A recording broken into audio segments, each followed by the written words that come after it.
This is part two of my conversation with retired police officer Claude Howard on policing in America. After I interviewed him last night, after I finished that, I got a text that said rioting had moved into my neighborhood. And so me and some folks from my church were up late last night, uh, down there watching, praying. This is all very not good. And it's important that people are keeping their eye on the ball. I'm really nervous that folks are going to see the looting and they're going to forget about what happened with George Floyd. And they're going to forget about what sparked this, which is issues with policing and injustices in our legal system. So I hope that we haven't given up on this conversation with Claude and about policing in America. I hope that we're not shifting from, oh, now we're looking at looting right now. Unfortunately, George Floyd's death uh, didn't get the top headlines. But now, as I look on national news, Minneapolis is in the top headlines. So looting and rioting seems to be more exciting than the main issue at hand, which is policing in America and how we can fix it. So hopefully our little humble effort to have people hear from a police officer about these issues, where we don't make any characters about the police, where you don't do any straw man about the issue, but we're looking at the issue seriously and saying, is there a problem and what can we do to fix it? So I'm working at home, obviously, so you might hear my dog bark, you might hear my child yell, and maybe the same for Claude too, but Claude is coming in. Hey, Claude. Hey, Thanks for taking time again this morning.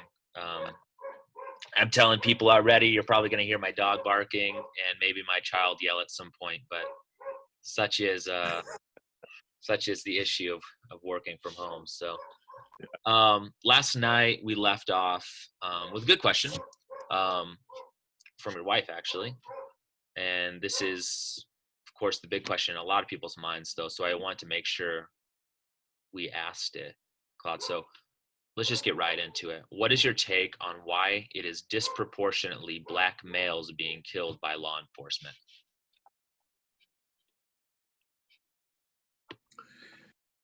so I think the question itself really leads to a larger issue to address. And so when I thought about that question, I wondered, and I haven't done the research, so I don't know.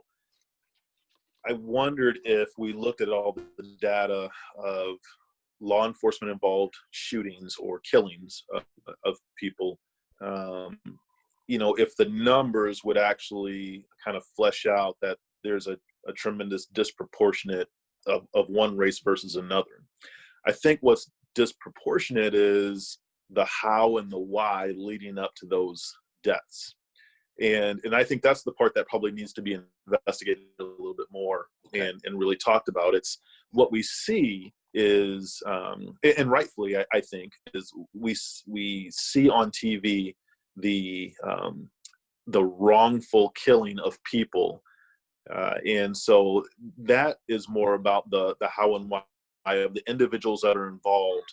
I thought about this historically, when people say, why does it seem like it's disproportionate with the Black community, and then Black males in particular? And I think back to, and I think if people would look at a historical context of this, if we went 50 years ago or 60 years ago, we look at policing as a whole in Black communities around Black people, as the full mindset of white officers, and we look at the South and how that those types of things happen. The things that we saw, that were recorded back in the 50s and even the 60s, and we see the marginalization of people, pushing people, in economic directions that are negative on a consistent basis, creates communities and creates angst and creates, a lot of anger with law enforcement. And I said last night, where I grew up and never had what I would consider an overt positive interaction with a law enforcement officer. I didn't see that type of interaction in my community. You can see why there's some angst on one side, towards the other. And then, of course, when officers come into those neighborhoods and have to do a job, they're met with some anger, some pushback, and authoritatively then have to push back, which creates chaos and conflict, and then results in some issue. The problem is say that again. You cut out a little bit. So you said it creates. Oh, sorry. Yeah. Creates chaos. Yeah. Creates chaos and conflict between law enforcement and that community, the people in that community. And I think if we look at some of the more recent issues and we look at those individuals that were involved in law enforcement, it's how we got to, one, allow that law enforcement officer to continue to do the job, given that there's some, and I've now read that there's maybe some background with that particular officer, or those officers that were involved in this recent issue. How we allow them to still do their job in the same way without taking care of some of those issues that we find. And so the disparity to me is really, how many times are we seeing white citizens killed by law enforcement officers in that type of a way, where maybe in any other circumstance, that person's picked up off the ground and put in a squad car, never has to have an issue of not breathing or anything like that, right? And so I think it is different in that respect. Yeah, because we're seeing white people get killed by police, black, all sorts of people get killed by police. People who shoot at police get killed by police. But what we saw on Monday is a guy who was in handcuffs being killed by a police officer. And, and so there's there's definitely plenty of examples where the law enforcement officer unfortunate killing, tragic killing of people by law is justified. And there are some bad people out there that put themselves in what I consider in positions to be engaged by law enforcement in an aggressive way. There's plenty of that out there, and I always stand the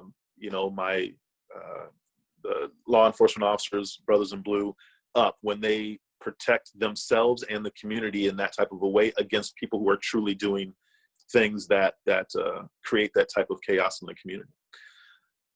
But we have situations like this where there's no justification for it. I don't think there's any narrative that you can write that will make this be okay.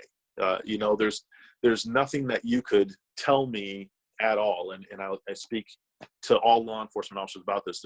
And I'm sure that there are thousands and thousands of law enforcement officers that would agree. When you look at what happened, there's no narrative you can write. There's no report you can write that's going to justify that man's death.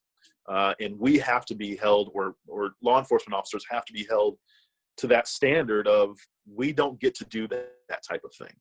Regardless of what we feel inside or what the situation is, we don't get to do that type of thing. That is not part of what law enforcement is or has ever been about. Now, and historically, it was okay. These are the types of things. This is why I always bring up historical things, because 50 years ago, do whatever you want. Black person gets out of line, you can knock them out, drag them, kill them, and no one gets in trouble for that.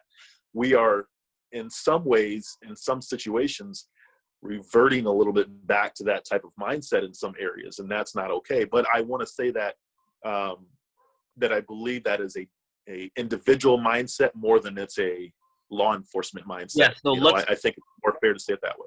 Let's talk about that. And we talked about this a little bit yesterday, but my goal, I mean, here is, it's kind of a danger to be being educated while recording yourself, right? Because then you'll probably look back at yourself and think you're stupid.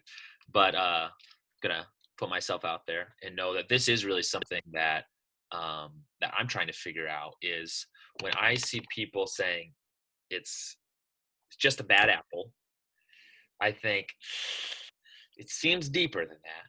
But then when I use the word, this is a systematic issue, I have friends push back on me and say, what do you mean it's a systematic issue? What do you mean police brutality is a systematic issue?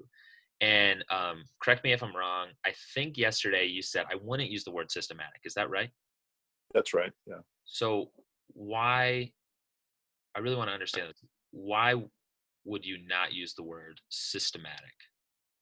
I think because what it, well, to me, I think what it makes people think is that there's systematic racism in law enforcement.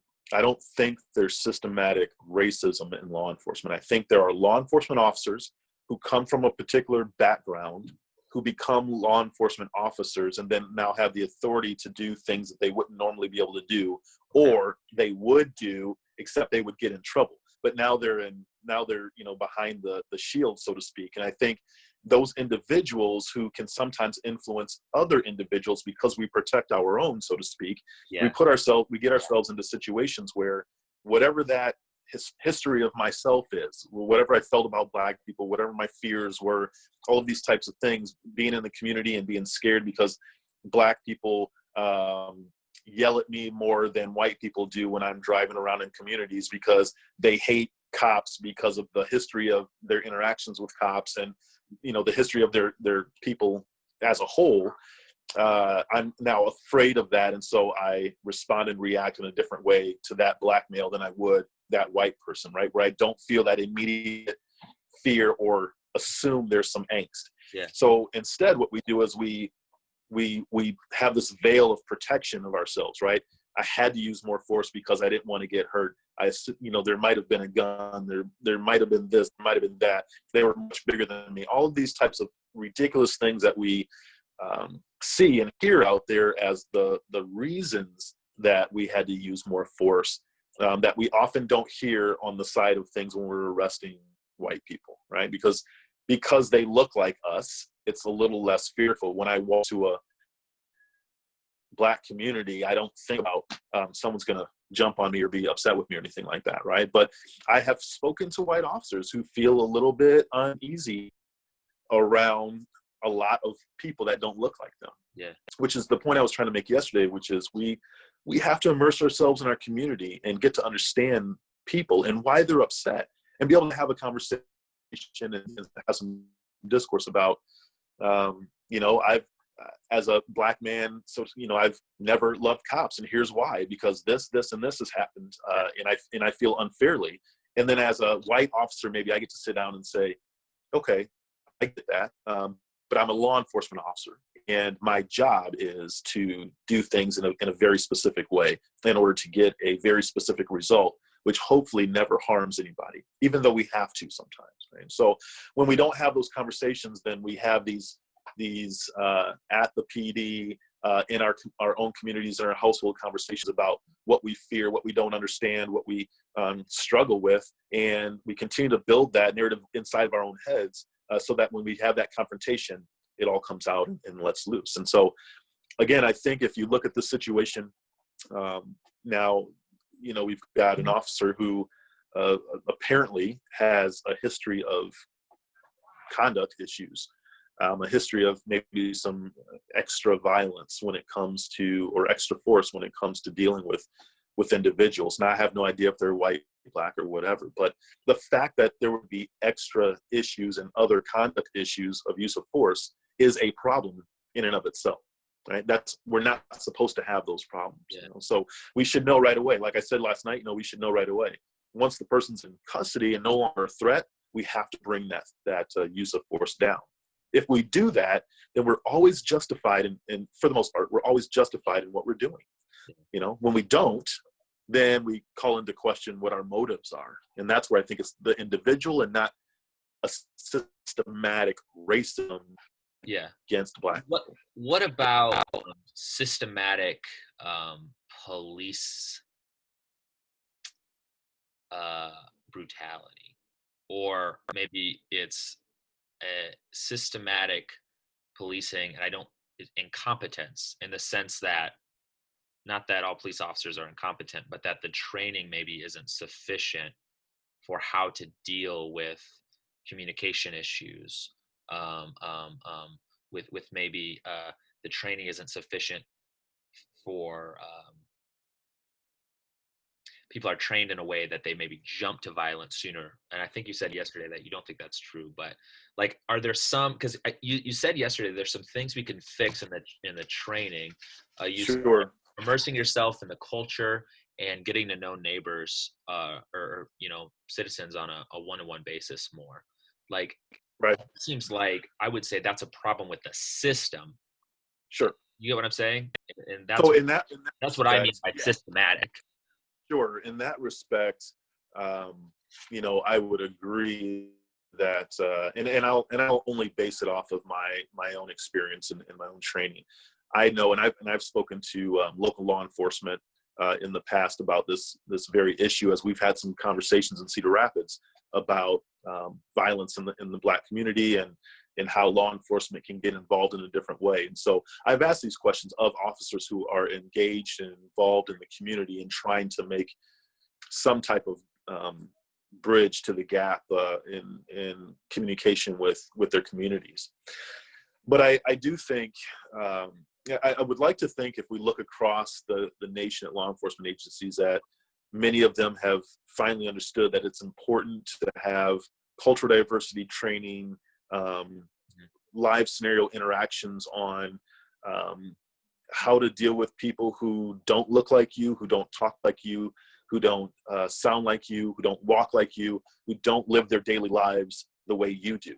And that's where I think there's a systematic issue that needs changed. If not doing those things on a regular basis, if we're not spending time understanding the people in the community, as law enforcement agencies as a whole, then we're not going to get the job done. This will continue to happen, because we won't be able to flesh out those people who can't do it right. Yeah. This is one of those people, I think, one of those officers individually who probably, or who can't do it right, and that person should not wear the shield. Right. I'm thinking about, once again, something I think you said 4 years ago when we talked is, there's good cops, there's bad cops, and there's a lot of folks in the middle, and they will basically more or less live up to the bar that their partner sets that day. So if they're with an excellent officer, they're going to be up here. If they're with a man like who killed George Floyd, they're maybe going to go down here. Is that, you get what I'm saying about that? Yeah, I think there's something to that, and I think what we, that protecting your family, so to speak, right? So if we think about that in just a non-law enforcement way, if you're with your brother and your brother does something that is inherently wrong, you have a choice to make in that moment. Do you confront your brother? Do you call the police on your brother? Do you do something that would negatively impact your brother's life? He's your family member, and what does that mean for you in the future? How you're treated, how you're looked at by your brother, and is the love that you have for that particular person in your life more important than whatever it is that they did, or is trying to help them understand what the right thing is? And so law enforcement is the same way, because I have to be able to trust the person I'm with every single day to have my back and to protect me when things go to crap.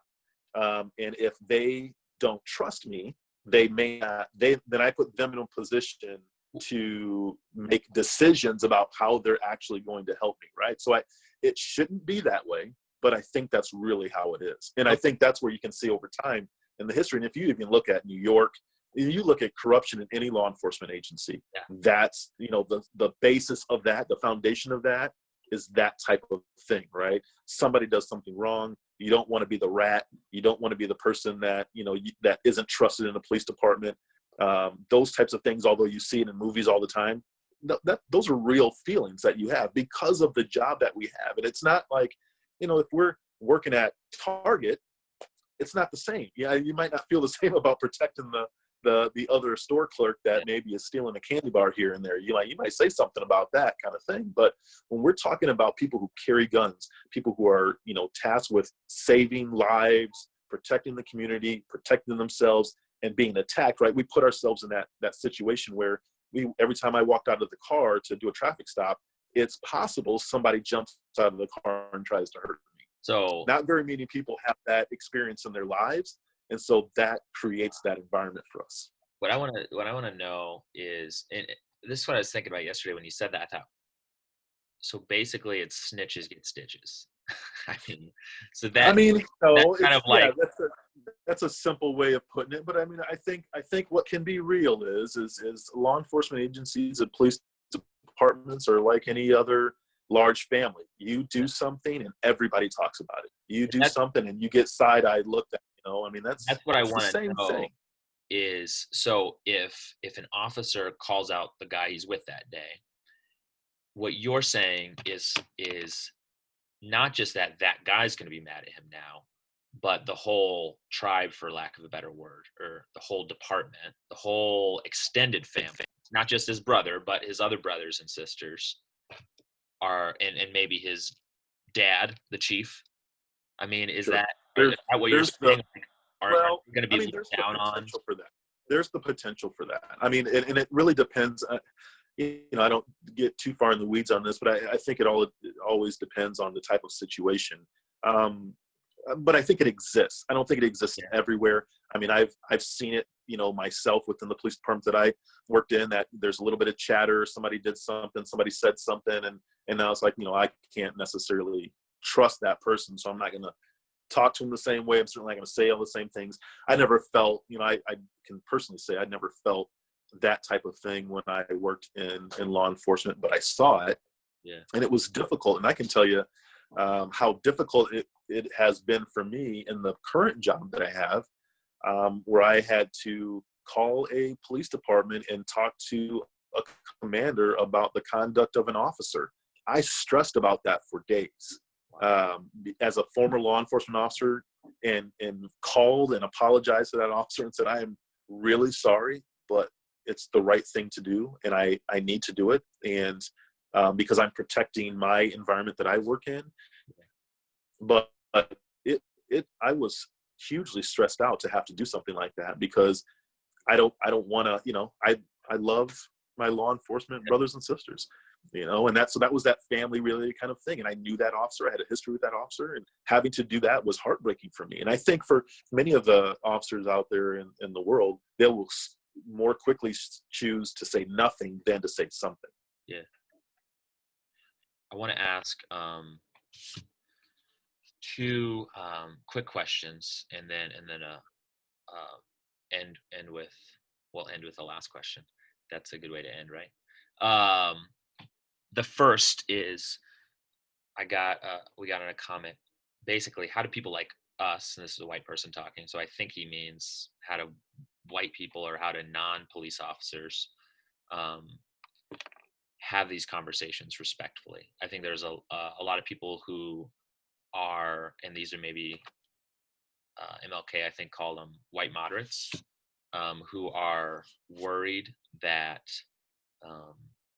their speaking out is going to be disrespectful to the system of order we have in place, or that it's going to be, they don't want to speak out in a way that's going to be disrespectful to the police officers. And I think most people are like that. They're not, they're not, shouting F12 and F the police. And so, but they do believe that we have some real issues. So how do people who say, okay, I believe there's an issue with policing in my community, how do I have those conversations in person or online in a way that is respectful to the police? Respectful to the police. Well, I think that we have to start by admitting and recognizing that this doesn't just happen, that the issues between law enforcement and the community don't just happen in the Black community. It happens in all of the communities, right? And so when there are specific officers that are disrespectful, overly forceful, all of these types of things need to be reported and talked about equally. So I think that's a respectful way to get a hold of law enforcement and talk to them is to simply start having those individual conversations with officers when they are in your neighborhoods, when going to police departments and asking to talk to sergeants and shift commanders and captains and chiefs and saying as not a person of color, I also see some of these things that are going on. And, I want to speak out as much as anybody else speaks out. I want to speak out, not necessarily for the Black community, but as a community member. And I think that's where it becomes disrespectful sometimes, is that we start to separate it at that level into color, when we probably should just say that officer's not doing a good job. Okay. So we need to do something about that. And I'd like to speak out about that as a community member first. And then I see how we can't be afraid to say, I see how that officer talks to me, how that officer talks to that person. And there's a huge difference there, and there shouldn't be. Right. So we need to call those types of things out. We don't have to do it in an aggressive way, but we do have to recognize it, and we have to admit that it happens. And when we're having these conversations, I think it's important for people of different races to understand the historical context of the issues in those communities when they're talking to law enforcement officers, so that we're hearing the whole story as a police officer, that we're hearing the whole story of what's going on. One of the things I thought about last night was, who has it worse historically, even or if not as bad. I don't know. I definitely don't want to compare it, but I think about some of my indigenous friends and or Native Americans, and how bad they have it in their communities. That they are, not only do they have to deal with these types of things that we don't necessarily kind of raise up into the media very often, but they are also segregated and isolated in different areas of the country, so much so that they've had to police and handle their own communities. And then when they have an issue, people come in and total control and them down. Hey, back up a minute. And they have zero power for those things. And sure. Just sorry, you just cut out a little bit. You said when they have issues. Oh, I'm sorry. No, that's okay. It was just like 5 seconds. But you said when they have issues in their community, people come in and what? And control that environment, right? And tell people, what they need to do, how they need to do it. And then sometimes we do that with, military backing and large groups of law enforcement officers that are basically saying, you can't do this, you can't do that, even though this is your sovereign land and property. And so, all of these types of things that happen out in the world, in our country, in our communities, need to be addressed in a very similar manner. And a lot of that has to do, and I think it's unfortunate, but there's something to the privilege of being white and not having to, on a day-to-day basis, maybe not having to worry about some of these things or deal with some of these types of things, to be in support of people like George Floyd, and to say, it's really important that you hear my voice as well as hearing the voice of those who are directly affected. Because for us, for Black Americans, that death becomes, every one of those deaths becomes a symbol of what happened over the last 5 years, and then becomes representative of how we have felt about the last 20 years, and then becomes even more representative of how we felt over the last 50 or 60 years on how Black people are treated by law enforcement officers.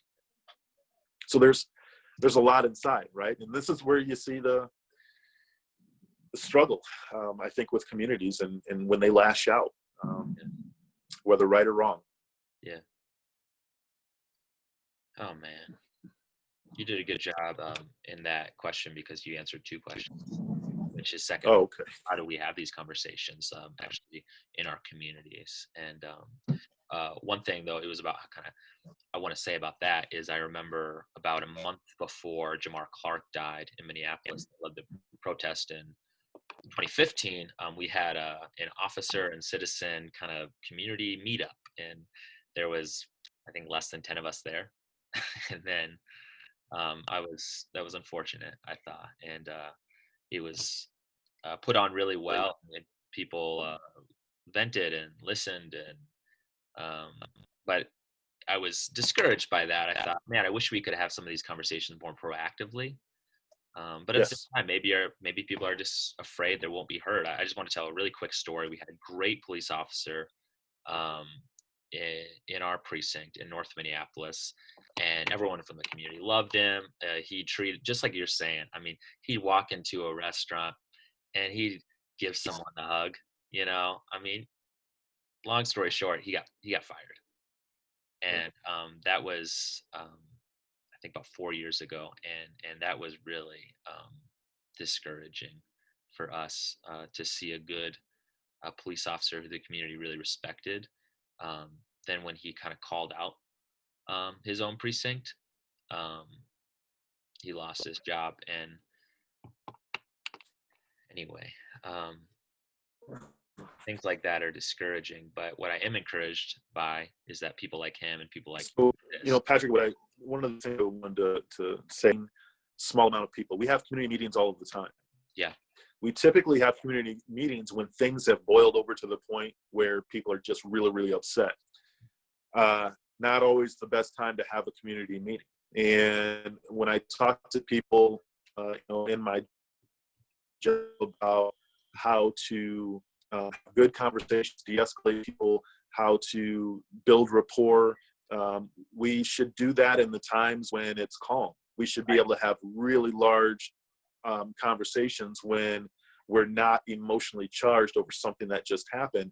And I think we'll get more out of that. Right now, what we'll get is a lot of people venting, right? So on social media, people will, amen and yes, and I agree, and that's horrible. And then I'll have all these people that I know, even in this community that I know, that will, say all those things. I've not had one person ask me a question about this situation, Hmm. to learn something about what it means to be a black male in this area, or in any area for that matter, and how that affects me personally, so that we can have that conversation to say, hey, here's how I feel about it, and this is why, and here's what you can do to stand for that type of thing on your own, rather than just saying, yes, I agree, and that was horrible that happened to that person, because in about a week, they'll stop talking about that. They'll Right. stop saying those things, and we'll move on to the next issue that comes up.